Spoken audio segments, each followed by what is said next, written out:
Les savants nous disent, le mariage est un des engagements les plus importants de la vie de l'être humain, l'insan. Car soit il préservera sa moitié de sa religion, ou soit il égarera sa famille et lui-même, wal-iyadhu billah. Donc il incombe ainsi que tu bases cette demande en mariage sur les bases de la religion ad-din. Ne te précipite pas, ya Abdallah. Maintenant que tu penses avoir choisi, il incombe que tu demandes. Et avant de demander à l'être humain, demande à Allah. Avant de consulter l'être humain, consulte Allah tabaraka wa ta'ala. Car c'est lui qui te donnera, et c'est lui qui sait, jalla wa ala, et c'est lui qui connaît tabaraka wa ta'ala ce que toi tu ne connais pas. Tu penses que cette femme est la femme qui te convient. Tu penses que cet homme, ya ukhtil karima, est l'homme qui te convient, mais tu ne sais pas ce que c'est Allah, jalla wa ala. Allah tabaraka wa ta'ala, lui, il sait si cet homme te convient ou si cette femme te convient. À toi de le consulter, tabaraka wa ta'ala. Et parmi ce qu'Allah jalla wa ala nous a légiféré, nous a accordé, nous a donné, tabaraka wa ta'ala, ce qu'il n'a pas donné au peuple précédent, ce n'est autre que la prière de la consultation. Salatul istikhara est une chose et un bienfait qu'Allah a accordé à la communauté de Muhammad alayhi salatu wassalam. Et autrefois, les associateurs al-mushrikoun, qu'est-ce qu'ils faisaient? Ils utilisaient la superstition, ils regardaient des signes et ils se basaient sur des signes qui se passaient dans cette vie afin de baser et de décider et de prendre leurs décisions. Nous les musulmans al-muslimoun, là, nous consultons Allah, jalla wa ala, allamul ghuyub, celui qui connaît tout ce qui est caché et ce qu'il y a dans l'avenir, tabaraka wa ta'ala, celui qui décide, celui qui destine, celui qui décrète, tabaraka wa ta'ala, celui qui connaît la femme que tu veux. Il connaît la femme qui te conviendrait. Il connaît celle qui a la bonne mentalité. Car beaucoup de gens, beaucoup de frères malheureusement, qu'est-ce qu'ils disent? Ou ils doutent sur la mentalité de la femme. Ils viennent te dire, oui mais moi je pense qu'elle a une mentalité un peu fatiguée. Souvent on doute sur la mentalité de la femme ou bien sur la mentalité de l'homme. Allah Azza wa Jal, c'est lui qui connaît la mentalité. C'est lui qui sait est-ce que tu vas t'entendre avec cette femme. C'est lui qui sait comment est-ce que tu vas t'entendre et comment est-ce que tu vas parler avec cette femme. Tout ça, Allah tabaraka wa ta'ala le sait. Et c'est lui-même qui le décide. Donc à toi tout d'abord de le consulter. Et salatul istikhara, c'est une chose qui doit rester avec toi en permanence toute ta vie, dans toutes tes affaires. Le prophète sallallahu alayhi wa sallam effectuait la prière de la consultation pour toutes ses affaires, sallallahu alayhi wa sallam. Donc consulte Allah jalla wa ala. Et sache également que lorsque tu vas demander cette femme en mariage, cette demande, fais comme si que tu l'as demandé à Allah tabaraka wa ta'ala. Cette demande, fais comme si que tu l'as demandé à Allah jalla wa ala. Dédie-la à Allah tabaraka wa ta'ala. Fais en sorte tout d'abord de craindre Allah azza wa jal même dans cette demande. Ya akhil karim, tu vas commencer ton mariage, tu vas commencer cette vie. Ne la gâche pas dès le départ. Commence-la comme il le faut. Crains Allah tabaraka wa ta'ala. Base ce mariage sur une base et sur des fondements de la piété at-taqwa. Ne commence pas à tout gâcher. Beaucoup de gens se demandent, comme on le dit et comme on le répète, la plupart des questions, la plupart des fatawa qui sont posées aux shuyukh de nos jours, c'est quoi? Problème de divorce. Problème de divorce, problème de couple. La plupart des questions, sans exagérer, problème de couple. Le plus grand nombre de temps que passent les gens de science et les savants à répondre aux questions de nos jours et à l'actualité et à cette époque, c'est pour résoudre des problèmes de couple. Pourquoi cela? Car ils n'ont pas basé leur mariage sur des bonnes bases. Donc au lieu de le regretter, réfléchis. Consulte Allah tabaraka wa ta'ala. Et lorsque tu auras choisi cette femme, sois sincère à Allah jalla wa ala.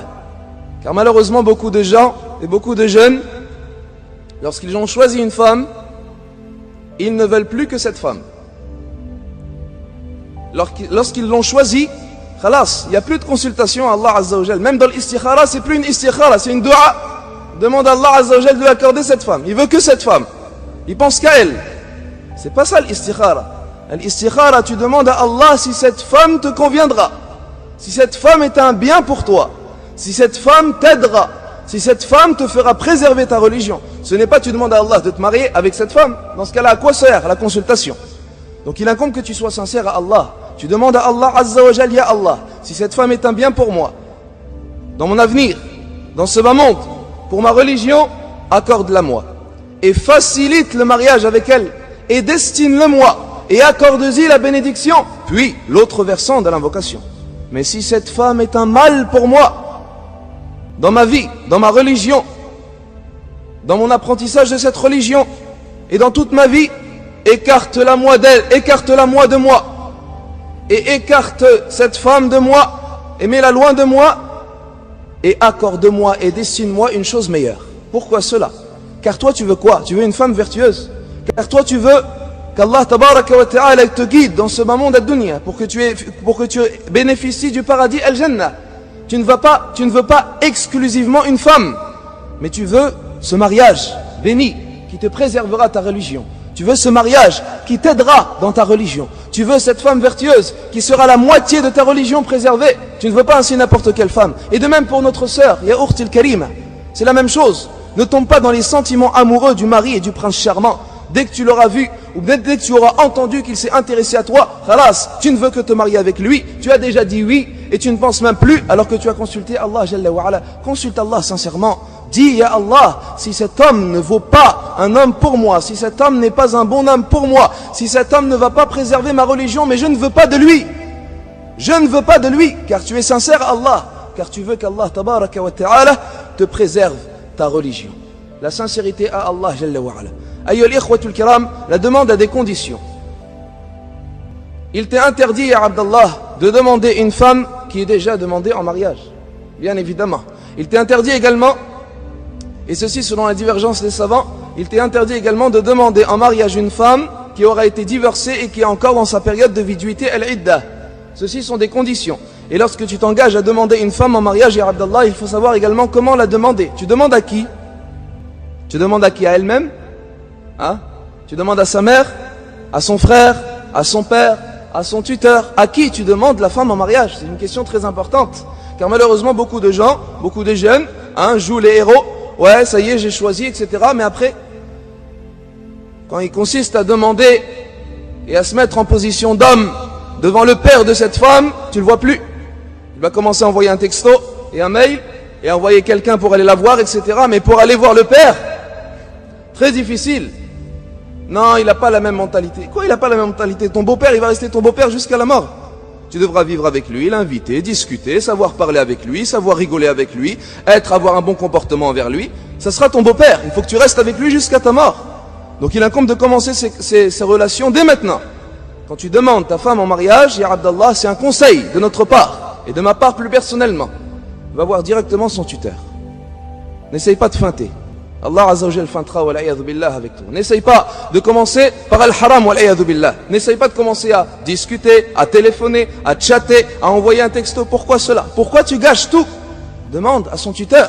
Est-ce que toi tu aimerais, lorsque tu auras une fille, que ta fille discute avec un homme sans que tu sois au courant? Est-ce que tu aimerais qu'un homme chatte avec cette fille alors que tu ne connais même pas cet homme, alors qu'il va peut-être feinter, ou la tromper, ou la draguer? Tu aimerais pas cela. Et comme le disent les savants, kama tadinu tudan, comme on fait, comme vous faites, on fera avec vous. Et bien de même, fais attention et respecte le père de cette femme et respecte son tuteur. Et nous disons et nous rappelons la chose très importante concernant le tuteur, car malheureusement de nos jours, beaucoup de jeunes musulmans et malheureusement également de jeunes musulmanes s'amusent avec le statut du tuteur. Mon père fait pas la prière et il boit de l'alcool. Il a refusé que je me marie. Est-ce que je peux choisir un autre tuteur? De l'autre côté, son père fait pas la prière, pratique pas la religion. Est-ce que je peux trouver un autre tuteur pour la fille? C'est son père, Yahri. Tu veux changer de père? Tu veux lui donner un autre tuteur? Est-ce que tu es à la place de ce père pour accorder cela? Nous disons non, ce n'est pas comme cela. La tutelle, le tutorat d'une femme n'est pas à déplacer comme cela, comme on le veut et comme il nous semble.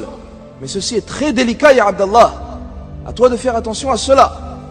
C'est son père, c'est le père de cette femme. Il est responsable d'elle devant Allah tabaraka wa ta'ala.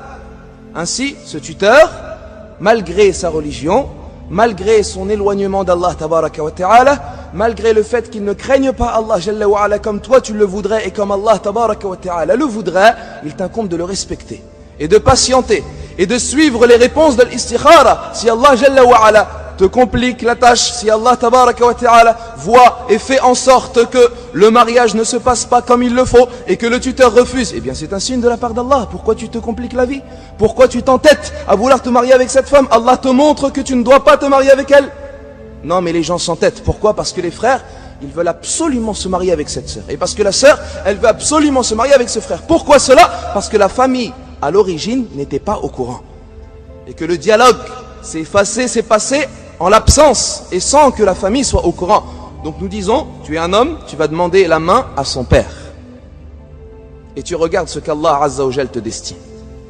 Tu vas voir son père, bi'idnillahi Azza wa Jal. Et si son père n'est pas là, tu vas voir son grand frère ou bien son oncle. Mais tu vas voir quelqu'un qui représente le tutorat de cette femme et qui ainsi établira les relations de ce mariage de la meilleure des façons auprès d'Allah Tabaraka wa Ta'ala. Et ainsi, si la chose se complique, c'est un signe qu'Allah Azza wa Jal ne veut peut-être pas te la destiner. Et si les choses se facilitent, bi'idhnillahi Azza wa Jal, cela veut dire qu'Allah Tabaraka wa Ta'ala t'accorde un bon signe concernant cette femme.